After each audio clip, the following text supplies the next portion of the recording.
بسم اللہ الرحمن الرحیم۔ آج انشاءاللہ ہم پارہ نمبر 2 کی آیت نمبر 2 کا بیان کریں گے۔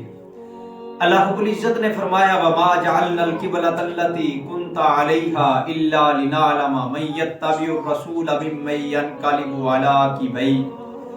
فرمایا اور اے حبیب تم پہلے جس قبلہ پر تھے ہم نے وہ اس لیے مقرر کیا تھا کہ دیکھے کون رسول کی پیروی کرتا ہے اور کون الٹے پاؤں پھر جاتا ہے۔ وَإِن كَانَتْ لَكَبِيرَةً إِلَّا عَلَى الَّذِينَ هَدَى اللَّهُ، اور بے شک وہ لوگ جنہیں اللہ نے ہدایت دی تھی ان کے علاوہ لوگوں پر یہ بہت بھاری تھا۔ اور آگے فرمایا کہ وَمَا كَانَ اللَّهُ لِيُضِيعَ إِيمَانَكُمْ، اور اللہ رب العزت کی یہ شان نہیں کہ وہ تمہارے ایمان کو ضائع کر دے۔ ان اللہ بالناس لرؤوف الرحیم، بے شک اللہ رب العزت لوگوں پر بہت مہربان اور بہت رحمت والا ہے۔ اب دیکھیے سب سے پہلے اللہ رب العزت نے فرمایا وما جعلنا القبلة التي كنت عليها الا لنعلم من يتبع الرسول ممن ينقلب على عقبيه۔ اے حبیب تم پہلے قبلہ پر تھے ہم نے وہ اس لیے مقرر کیا تھا تاکہ دیکھے کون رسول کی پیروی کرتا ہے اور کون الٹے پاؤں پھر جاتا ہے۔ اللہ رب العزت نے جو کیا ہے اس میں بہت ساری حکمتیں تھی، تو ایک حکمت کو یہاں بیان کیا، فرمایا کہ اس لیے ہم نے قبلہ تبدیل کیا ہے تاکہ لوگوں کو دیکھیں کون رسول اللہ کی پیروی کرتا ہے اور کون الٹے پاؤں پھر جاتا ہے۔ آگے فرمایا وَإِن كَانَتْ لَكَبِيرَةً إِلَّا عَلَى الَّذِينَ هَدَى اللَّهُ، فرمایا بے شک وہ لوگ جنہیں اللہ نے ہدایت دی تھی ان کے علاوہ لوگوں پر یہ بہت بھاری تھی۔ یہ کن لوگوں پر بھاری تھی؟ جو منافقین تھے ان پر بھاری تھی، ان کو یہ ناگوار تھا، اور جو مسلمان تھے انہوں نے تو حضور علیہ الصلوۃ والسلام کی اتباع کی۔ آگے اللہ رب العزت نے فرمایا وَمَا كَانَ اللَّهُ لِيُضِيعَ إِيمَانَكُمْ، فرمایا کہ یہ اللہ رب العزت کی شان نہیں کہ وہ تمہارے اعمال کو ضائع کر دے۔ یہاں ایک بات ذہن میں رکھنا کہ ایمان سے مراد صحابہ کی نمازیں ہیں۔ کون سی نمازیں؟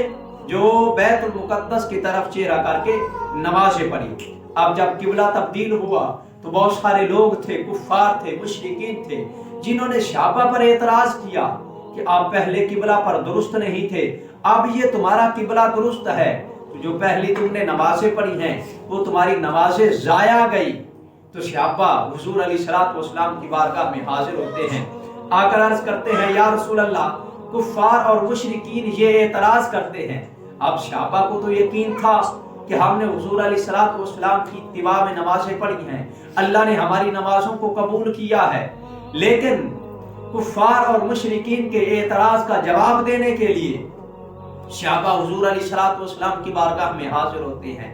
یا رسول اللہ کفار اور مشرکین یہ اعتراض کرتے ہیں کہ جو تم نے بیت المقدس کی طرف چہرہ کر کے نمازیں پڑھی ہیں وہ تمہاری نمازیں ضائع ہے۔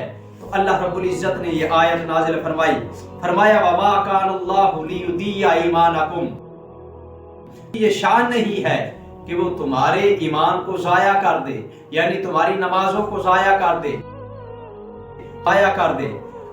یہاں سے یہ پتہ چلتا ہے کہ اللہ رب العزت نے صحابہ کی ان نمازوں کو اپنی بارگاہ میں قبول فرمایا ہے اور صحیح قرار دیا ہے۔ اور دوسری بات دیکھیے، جب حضور علیہ الصلوۃ والسلام بیت المقدس کی طرف چہرہ کر کے نمازیں پڑھتے ہیں، اگر اس وقت کوئی کعبۃ اللہ کی طرف چہرہ کر کے نماز پڑھتا ہے تو اس کی نماز نہیں ہوتی، اور جب حضور علیہ الصلوۃ والسلام کعبۃ اللہ کی طرف چہرہ کر کے نماز پڑھتے ہیں تب اگر کوئی بیت المقدس کی طرف چہرہ کر کے نماز پڑھتا ہے تو اس کی نماز نہیں ہوتی۔ یہاں سے پتہ چلتا ہے کہ اصل نماز ہوتی ہی وہ ہے جو حضور علیہ الصلوۃ والسلام کی اتباع میں پڑھی جائے، حضور علیہ الصلوۃ والسلام کی فرما برداری میں پڑھی جائے، حضور علیہ الصلوۃ والسلام کے پیچھے کھڑے ہو کر پڑھی جائے۔ تو اس لیے اللہ رب العزت نے فرمایا لِنَعْلَمَ مَن يَتَّبِعُ الرَّسُولَ، فرمایا تاکہ دیکھے کہ کون رسول کی پیروی کرتا ہے۔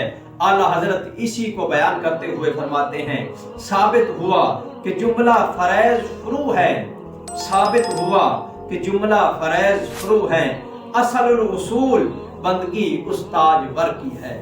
اللہ رب العزت کی بارگاہ میں دعا ہے اللہ رب العزت ہم سب کو عمل کی توفیق عطا فرمائے۔ انشاءاللہ کل پارہ نمبر 2 کی آیت نمبر 3 کا درس ہوگا۔ جس کو یہ درس پسند آئے تو کمنٹ میں ضرور بتائے اور ہمارے چینل کو سبسکرائب کرے اور گھنٹی کے بٹن کو دبا دیں تاکہ ہر آنے والی ویڈیو آپ تک پہنچے۔